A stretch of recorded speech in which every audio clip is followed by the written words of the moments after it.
What is going on YouTube? It's your boy Hawk, and as requested, someone asked me to do a video about score per minute and skill-based matchmaking.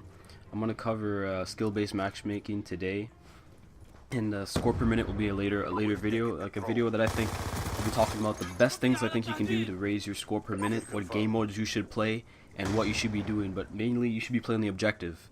But that's another video. Let's talk about skill-based matchmaking and the details that were released straight from Treyarch, giving us information about how matchmaking actually goes on in this game. You guys are watching a 48 and 11 gameplay. This is one of the earliest gameplays I had, and it's decent. My kill streaks, I was running really low kill streaks for this video, and I could have done a little bit better. I died a lot. As you guys will find, most of my gameplays with domination, I die a shit ton, but that's because I'm trying to actively grab that B flag. Hopefully I'll adjust my playstyle so I'll be a little bit more aware of my surroundings when I'm trying to cap the B flag. But let's get into the video and skill-based matchmaking. And just letting you guys know, I am done exams, so I'm free. I'm making like 8 videos today. Let's let you guys know. And I'm gonna have all my videos ready. I'm gonna have my Christmas. I might even do a parody song for you guys about Christmas noobs. Let me know if you guys want to see something like that in the comments below. And let's get into it.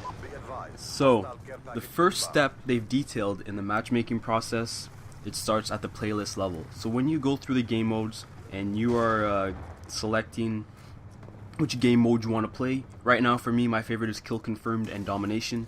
TDM is a flipping camp fest. I can't stand TDM.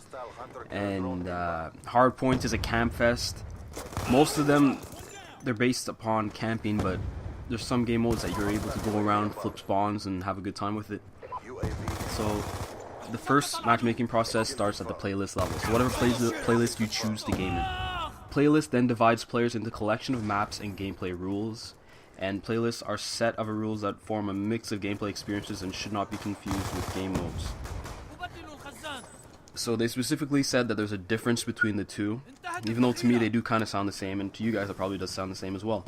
The specific collection of gameplay rules defined in playlists can change over time based on the changing tastes of the online community. So here David Vonderhaar is alluding to that if we nag him enough on Twitter that he'll actively make changes to certain things in the game modes.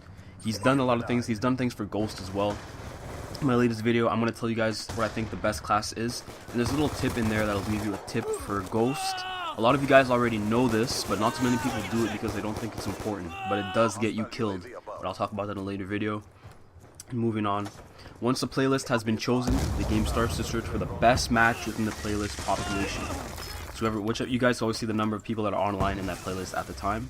Playlists will typically range in population from 500 to 100,000 players, even though online it might say there's 500 to 400,000 or sometimes even more. At launch there was around 600 almost 700,000 on the PS3, which is amazing numbers, yet still the game lagged like a mofo. Anyways, the number of games available in a playlist are around 10 to 20% of the total player count. At the lowest end, for example, a playlist of 500 players may only have 50 possible games that you are able to join. So number 1, filters all games that can be joined by proximity to the player. So the closer you are, you'll end up playing. Me, I find I'm playing with guys from Quebec, from Toronto, also from Ottawa as well, where I, like in proximity to where I live in Canada, and mostly in Ontario. We do get, if I game with other guys, I end up playing with guys from UK, and if I'm in a party with someone from the States, I usually end up playing people from the United States. So the query starts in the tier closest to the player and expands from there if it cannot find enough matches. As well, set your preferences to best to enjoy having a good, enjoyable experience, even though there will be some lag. Always select your game preferences to best. And second, it filters by broad skill range. Now, it does not specify whether it is score per minute, KD, or win-loss. It may be a combination of all three. And this step takes the proximity filtered list and narrows it further to the set of games that fall roughly in the same broad skill range. So basically, what it's saying, as how I interpret it, is guys that are towards the 2 or 3 KDs will end up playing with guys that are around 2 and 1.5, I would say, and guys that are on the lower scale at 0.5 would be usually playing guys against 0.5 and a little bit over 1. They're not going to be matching guys with a 1 KD around with a guy like a 4 KD unless there is no other no other guys online for them to play against in proximity to them. And this is a very loose criteria, he says, in public matches, and is a broad stroke filter that avoids games at the extreme ends. So the noobs versus the elite players that not every YouTuber is elite, not every, let's think MLG Pro guys. Let's picture that against a noob. So that noob really has no absolute chance in order to do well.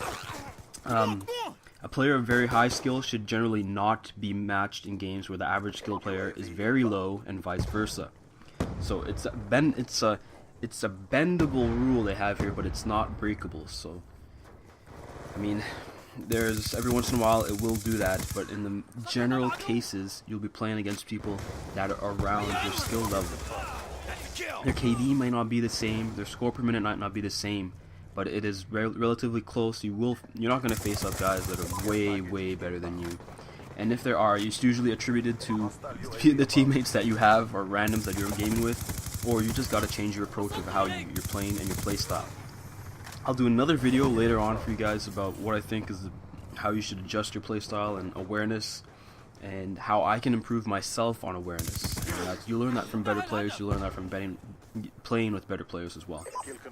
And then finally, step 3. Steps 1 and 2 normally take a fraction of a second and result in a list of top 50 available games. So when you guys notice on the sidebar, always says it's searching out of the 50 games and it counts through them and then drops you in a lobby. So that's what we see on the side of the left side of our screen. From here, the game tests for the best connection quality of those 50 games, and connection quality includes a measure of ping, and the lower the ping, the better, bandwidth between you and the host, and NAT compatibility. So NAT is your network access type, and it can either be moderate, open, or something like that, or I think it's low. You guys can correct me if I'm wrong. And the game attempts to join you to the game with the best connection quality of all possible matches, starting at the top of the list. So, and they also added a few tips in of what you should do in case you're having problems with lag, that maybe your internet service provider ISP was throttling your account and you don't have as much bandwidth as you usually do have, or it might as well be during the time of day that you're playing when it's really hectic. But most guys like myself are playing at nighttime, so excuse me. So it really shouldn't be affecting your bandwidth and your internet speeds. And one more thing to consider, the last variable, and I saw this in MW3 and as well in Black Ops. Black Ops 1, I ended up buying one of the map packs, which was the biggest mistake, and because it didn't let you choose whether you want to play in those playlists or not. It would just throw me in a game with the map packs, which really pissed me off. In MW3 they did change it, and I did have a lead as well, so I did actually keep on choosing not to play the map packs because I didn't really like them, because everyone camped their asses off. But anyways, Black Ops 2 looks to have the same feature most likely, where you're able to choose whether you want to play between those maps and the regular rotation of maps. And as well, it looks like it will, if you do not turn it off, it's going to throw you into games where it includes the DLC. So I also did a video, guys, check that out, on the season pass. There was an error in that video, and I've made I corrected that in the comments, but the season pass does not cover the next game as well. But the video was more to like make you think about, should you really be buying a product that you don't know you don't know what's involved in the product, you don't know what they're gonna offer you. Wait until most of the details are released and then buy it midway through the game's life cycle or later on. So that's just my advice, because the first thing I did, I bought Elite a couple weeks after I got the game, which is the end of November last year for MW3, and I was so disappointed in what I was offered for the... You're almost paying as much as the game. In my case, I paid $10 more than what I paid for the game, so it was really a waste of money for me. And so I hope this has really brought an insight to you guys of what skill-based matchmaking is. I don't know if there's a way I'm not too sure if it's actually worked, but me and a couple of friends are going to try it out. If you can manipulate the system by having, I'm not going to mention that, but having somebody with a lower KD host the party, and maybe it affects your matchmaking. But that doesn't seem to work all the time. It doesn't seem that it's a substantial way of doing things. But I do want to test it out. So anyways, I hope you guys are done exams, getting ready for Christmas, getting your Christmas shopping done. Thank you guys for supporting me. Thank you guys for watching my videos. We just recently hit over 140 subs, and I'm very happy that this is a good milestone for me. I'm trying to reach 200 as well. My goal is not to get partnered. If it does happen, so be it, but I don't really care. I'm just trying to reach 1,000 subs, and I love the support that I've been getting from you guys over the past few months and weeks and days, and every little comment helps. So I'll talk to you guys later. Take care. Peace. This is it, Marine.